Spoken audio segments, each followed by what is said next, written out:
All right, let's go. Hello and welcome back to the Villa Filler podcast. I'm here as always with your good friend Dan Wiseman. Dan, this is becoming a daily podcast, mate. What are we doing? It's great to see you, mate. I'm loving it. I'm loving every second, mate. I just hope the audience are. Yeah, mate, me too. Ready for things. Can we just get a new manager and it all quieten down a bit, please? And it's just previews and reviews and everything. But yeah, it looks like it's going to be a pretty hectic month, mate. So, but hopefully this is just the beginning because I'm enjoying myself, mate. I'm sure you are too. And as you say, hopefully everyone listening is as well. Absolutely, man. Absolutely. And just to mention on the top of the podcast before you guys all tune off, we are on TikTok and we are on Instagram. It is at Villa Filler Pod on Instagram and at Heart of the Holte on TikTok. If you guys haven't already, we'd really appreciate you drop us a follow on both of them platforms. You're going to be seeing bite-sized content from the Villa Filler on those socials, and you'll have seen some shorts on the YouTube channel as well, I hope. If they come up in your feeds, the last short I uploaded, actually, I only got the notification for about 2 hours ago, and I uploaded it like 15 hours ago. So first of all, make sure you got your notifications on so you don't miss them. And secondly, if you see a short, interact with it. It really helps us out. I think that, we're pivoting our content strategy just a little bit to try and make the Villa Filler more accessible for everyone. And part of that in the past sort of 6 months has been like making sure we get back on Spotify, Apple Podcasts, things like that. So as you guys can listen on a walk at the gym, wherever, anywhere weird you may listen to us. Let us know actually in the comments. Where's the weirdest place you've listened to the Villa Filler? Yes, I like that. We'd like to know that. So we've covered the audio. Obviously, the podcast is always there on YouTube, but we just thought, let's go ham. Let's make the Villa Filler accessible for everyone. There's captions on the reels if you are hard of hearing or if you're deaf, so you can read that. And I think they make the videos nicer as well in general. But yeah, at Villa Filler Pod on Instagram, at Heart of the Holte on TikTok. Get the YouTube shorts as well. That's on the Heart of the Holte channel that you're watching this on right now. But Dan, Fulham, the dreaded preview. I got a colleague at work who's a Fulham fan, mate, and Fulham are a bogey team for us. But he said to me the other day, you've been awful recently, so you're probably due a win against us. And I'm like, well, I don't think you understand how this works, mate. We never perform at Craven Cottage. It just doesn't happen. I couldn't tell you the last time. When was the last time we won at Craven Cottage, Dan? I'm on it right now. Keep chatting and I'll get the answer. That's fine. That's fine with me. That's the one thing I overlooked in my notes. It's a notoriously tough place to go. It's my favourite away ground. It really is. Craven Cottage. There's just something about it. The away stand being set up like it's an old primary school stage from your nativity play that could fall apart at any given second. It's absolutely impeccable. But Dan, I have a feeling you've found that statistic now, so I can stop talking about the stand. Yeah, we've both been a bit silly. It was 2020. We won 3-0 there. It was COVID, wasn't it? That don't count. It was COVID year. That don't count. Horahan scored, didn't he? He did. It was Grealish, Horahan and Mings on the score sheet that day for the Villa. But yeah, that was the last time we won at Craven Cottage. Obviously, the last time we went to Craven Cottage. Before that, the last time we got a win at Craven Cottage was, looking back through the numbers, 2010. 2010 was before that. 2 goals from Gabby Abonglahor gave us a 2-0 win in 30th of January 2010. So that's like 10 years. And in fairness, we hadn't, obviously with how they kind of yo-yo between the Premier League and the Championship, we hadn't played them all too much in that time. There's only sort of 7 or 8 games there, obviously some of them at Villa Park as well. But you're right in saying that, yeah, looking at the record, mate, it's not a particularly happy hunting ground. And it's backed up by overall. I mean, we've been playing Fulham since 1905. And since then, we've won 25 games against them. We've drawn 22 games with them. And we've lost the same games as we've won, 25. So it's a pretty even Steven duel between the two of us. And I think, as I said, I think it will be a pretty similar affair, actually. I don't think there'll be much between the two teams. This is not me backing the Villa to get a result. But I don't think do that these days. No. I don't think it's going to be a game for the neutral, put it that way. No, absolutely not, mate. Absolutely not. There's going to be a lot of football happening. I think it's Arsenal PSV that night. So I'm not going to Craven Cottage, which is unfortunate. So I think I may be inclined to watch Anwar El Ghazi, if I'm being perfectly honest, tear it up at the Emirates. But this is a game, mate, that I feel like we've kind of said it to death over the next few days, the past few days, sorry. If there isn't a win here, if there isn't 3 points, we know what's happening, or we know what's coming within the next week or so at least. It's not looking great for Stevie. But when you look at Fulham, every time they come back in the league, mate, I think, they always, to be fair to Fulham, they do always give it a go. They always spend a bit of money in the transfer window, not afraid of sacking a manager and bringing someone in and making that change to roll the dice and to eventually try to stay up. They do actively try to compete in the Premier League. It's just, in recent years, they haven't been very good at doing that. But I'll give them their dues. It's Marco Silva at the club right now, isn't it? If my memory has not failed me there. And, we know he's got a track record, not only just in the Championship, in the Premier League as well. And it seems, at least from the outside, mate, from what we're seeing, they lie 11th in the table, I want to say. It seems, and of course it's early doors, we're only, 9 games in, this will be the 10th game, that this could be a year where Fulham maybe stay up. Yeah, they sort of came into the league all guns blazing, didn't they? So obviously on the opening game of the season, they got that 2-2 draw with Liverpool at Craven Cottage. They then backed that up with a 0-0 at Wolves before they went and won 3-2 against Brentford. So they picked up 5 points from their opening 3 games and sort of wowed everybody a little bit. They seem to play with a little bit of steel. Obviously, Mitro grabs all the headlines, but I love João Palhinha. He's fantastic. Yeah. He's so good. He's way too good for Fulham. He's when they picked him up from the Sporting, I was like, wow, really? But he's been absolutely amazing. He's really brought a tenacity, and he's made Fulham made them hard to beat, and he's made them difficult to play against, which is not something I've ever said about a Fulham team, maybe in my lifetime, mate. Is that it gives them a doggedness in centre midfield. But since then, it's sort of fallen off a little bit.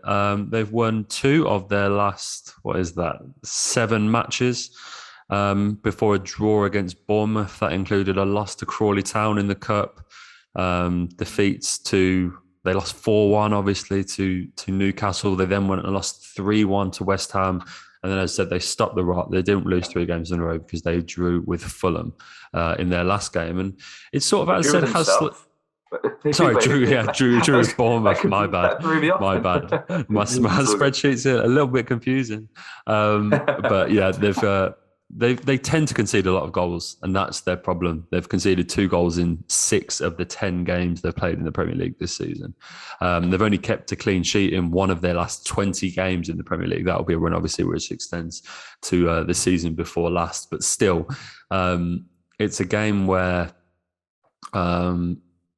it's a dodgy defence. But the problem is they do score goals, and Mitro came back from a foot injury to score in that game against Bournemouth, so he's back on the score sheet as well. I think if this game came a couple of weeks ago, I would have been maybe even optimistic going into this one, but Mitro gives them a different threat, and a threat that I don't think we will enjoy playing against. No, Fulham are really excited. They created so many chances in that Bournemouth game, mate. It was quite a good watch on Match of the Day, that one. But on Mitro, mate, they've been resting him specifically for this game. It is the word from my mate who's a Fulham fan at work. Obviously, they had him back for the last game, and he'd done bits there, but he'd missed, I think, 2 or 3 games maybe.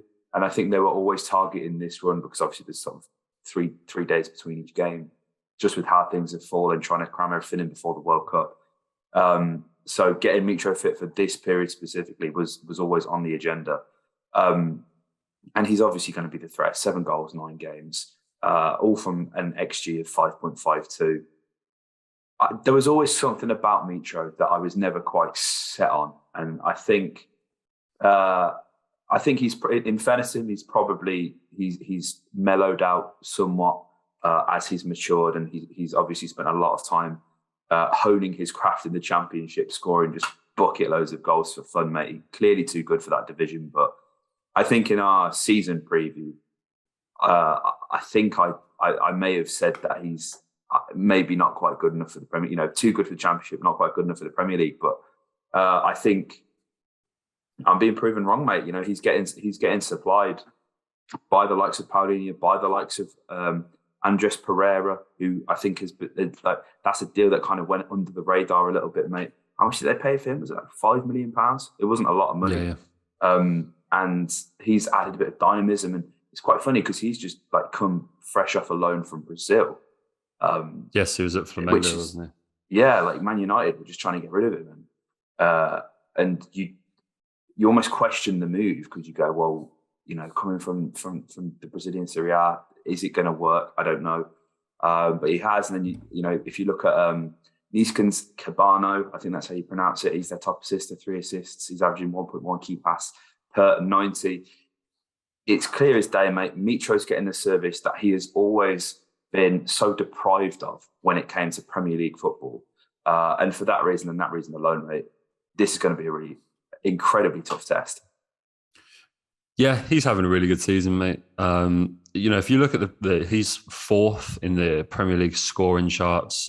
He's got 7 goals this season, which doesn't really feel that impressive when you consider that the runaway leader, some Norwegian, has 15.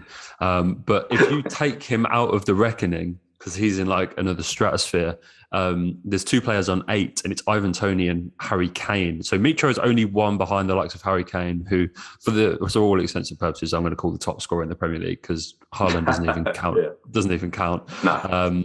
He's done that of just 2 shots on target less than Kane as well. So he's got 1 goal. Less than Kane, having taken 2 less shots on target. Kane's taken 20, Mitro's taken 18. So 7 goals from 18 shots on target is a pretty good return. It's 106 goals now in 192 games for Fulham, which is pretty obscene, to be fair. It is. And yeah, he's an absolute menace, mate. He's an absolute menace. And I can say with almost certainty that I do think he'll score. Because I think he's just I can see it now, mate. It's the likes of Cabano, those balls that hung up to the back post, the likes where on the first game of the season he scored against Trent from, it's just floated to the back post, and there is a little, you know, it's a little Matty Cash or a little Ashley Young, and they're just going to get dunked on, and it's as simple as that. It's going to be the way, mate. So I think Mitro will score, but I do think we will as well. I think that Fulham back line, the leaves a little bit to be desired. I think they've got a pretty good team everywhere else, but I just look at Tim Ream at centre half and I think, really, still, really. I've never sold on him. Well, it's like he seems to be consistent with every time they've come to the Premier League. They go down. In my mind, Tim Ream has been playing at centre half, and maybe some Fulham fans that are listening can prove me wrong on that. But it just feels like he's had a few cracks at this whip, and he's just not quite working. Obviously, they have Issa Diop as well now, who I believe also scored in that game against Bournemouth. There's 100 games now in the Premier League as well for Issa Diop, if I remember correctly. And he's more of the pedigree that I think you expect in the Premier League. So he's there as well. So it's actually, and I think Bernd Leno is a good goalkeeper, and as you said, Pereira's playing well, Paulinho's playing well. There's a lot of decent players in this Fulham team. There's a lot of players which I think people will be looking at quite enviously, and they do look in good stead. I'm not sure whether they will stay up after 38 games. That their run of form isn't looking great, but that is where Aston Villa come in. When you're in bad form, who are you going to call? The Villa boys to come and give you a much needed 3 points. So yeah, I've got absolutely no doubt that will be the case. And if they do get a result, mate, they would move. Well, they're 11th and we're 17th as it stands, given the games that have just kicked off. So we've dropped from 16th to 17th because Wolves have earned a point as it's currently 0-0 in that game. Now we're obviously recording this before we know the full-time results. That might change. But yeah, I mean, they're as it stands 6 points ahead of us. 6 places ahead of us, 3 points ahead of us. So it could really swing around if we did get a result. It could, mate. It could. And there's so many variables when it comes to Villa. And I think the one thing, certainly in recent weeks, so far this season, Villa have conceded 4 goals in the opening 15 minutes of play. Now, last season, I think under Steven Gerrard as well, we can characteristically say that we are a first half team, and it's the second half where things tend to get worse, and that's when you start to see the goals creeping in. And looking at the numbers as well, mate, Fulham have score the most amount of their goals between the 46th and 60th minute, mate. There's 7 goals they've scored so far this season during that period of time, which accounts for roughly about 23% of the goals that Villa have conceded in that time period. So it's fairly evenly spread out this year. Obviously, we're still 10 games in. You look at 20 games, maybe we start to concede more. But I think we've seen recently, mate, very soft underbelly, second half.